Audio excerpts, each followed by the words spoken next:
Scroll through your phone for a moment. What do you see? Perhaps a notification for a sale, a recommendation for a product, or an influencer showcasing a lifestyle you might subconsciously desire. You might feel a flicker of interest, a small urge to explore, maybe even to acquire.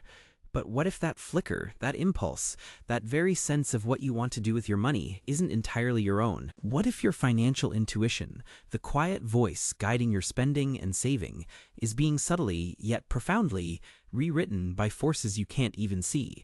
We live in an age where algorithms are not just suggesting what movie to watch next, but what car to lease, what clothes to buy, and even what financial products to consider. This isn't just advertising. It's a deep, pervasive conditioning of our desires, specifically engineered to exploit our psychological vulnerabilities. The trap lies in the seamless way these digital architects weave narratives of aspiration and perceived necessity into the fabric of our daily lives. They don't just sell products. They sell an image of who you could be, an experience you could have, and an identity you could claim, all tied to consumption. And when those narratives align with our innate human need for belonging and status, we often fall prey, not because of a failure in arithmetic, but because of a deeper, more insidious psychological manipulation. It's a game where our primal instincts are pitted against sophisticated code, and our wallets often bear the brunt. Consider the pervasive influence of social media feeds. A study published in the Journal of Consumer Research highlighted how exposure to idealized lifestyles, often algorithmically amplified and filtered, directly correlates with increased spending intentions and financial dissatisfaction among users. This isn't about logical deduction, it's about emotional resonance. We see a friend's curated vacation, an influencer's latest gadget, or a targeted ad for a must-have item, and suddenly, our perfectly adequate possessions feel insufficient. Algorithms learn our preferences, our insecurities, our aspirations, and then feed us content specifically designed to create a sense of lack, propelling us toward consumer solutions. This mechanism subtly shifts our perception of what constitutes a normal or desirable life, pushing the boundaries of lifestyle inflation not through explicit instruction, but through constant subliminal suggestion. Let's break this down further, segment by segment. First, the behavior, the endless scroll, the casual click, the passive absorption of highly personalized content. Every interaction, every linger, every search query feeds the beast. The algorithms track not just what you buy, but what you look at, how long you look, and even the emotional tenor of your engagement. This creates a feedback loop, reinforcing your existing biases and introducing new, algorithmically curated desires. The hidden cost here is not immediately apparent.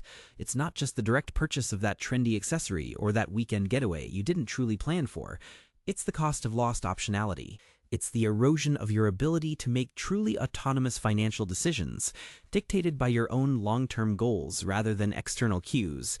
It's the subtle shift from being a thoughtful steward of your resources to becoming a reactive consumer.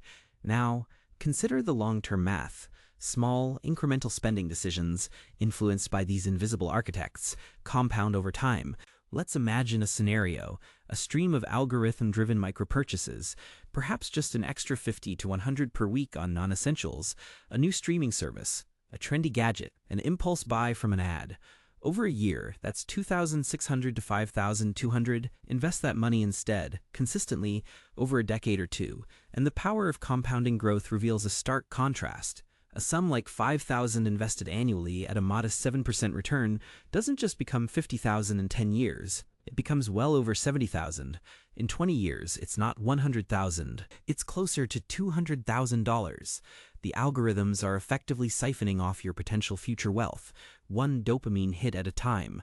The unsexy alternative to this algorithmic seduction, it's often the deliberate choice to disconnect, to cultivate financial delayed gratification, and to find contentment in what you already possess or in experiences that aren't for public consumption.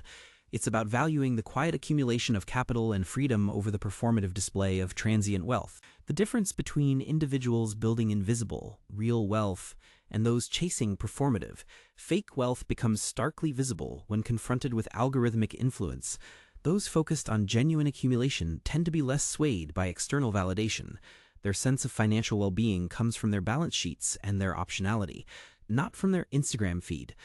They understand that algorithms are designed to maximize engagement and, consequently, consumption, regardless of individual financial well-being. Conversely, individuals who seek to project an image of affluence are often hyper-responsive to algorithmic suggestions, viewing them as pathways to validate their desired status. This isn't a judgment. It's an observation of a fundamental psychological pattern. Algorithms don't care about your future self. They care about your present click and purchase. Ultimately, this understanding leads to a fundamental identity shift. True wealth isn't about the flashing new car or the designer bag that populates your social feed. It's about optionality, freedom, and control. It's the quiet confidence that comes from knowing you have choices, that your decisions are your own, and that your future is not dictated by a predictive model. It's about being an architect of your own financial destiny, rather than a passenger on an algorithmically driven consumption conveyor belt. This shift means consciously disentangling your self-worth from your purchasing power, and your happiness from your ability to keep up with an artificially generated current. It means recognizing that the algorithms, while powerful, are not infallible, and their primary objective is rarely aligned with your long-term financial prosperity. So, for the next 24 hours, try this: become an active observer of your digital environment. Notice every ad, every sponsored post, every recommended for you suggestion. Ask yourself, is this genuinely serving my financial goals, or is it merely designed to extract my attention and capital, pushing me toward a version of myself that an algorithm thinks I should be? By simply observing and questioning, you begin to reclaim your financial intuition from the invisible architects who seek to rewrite it.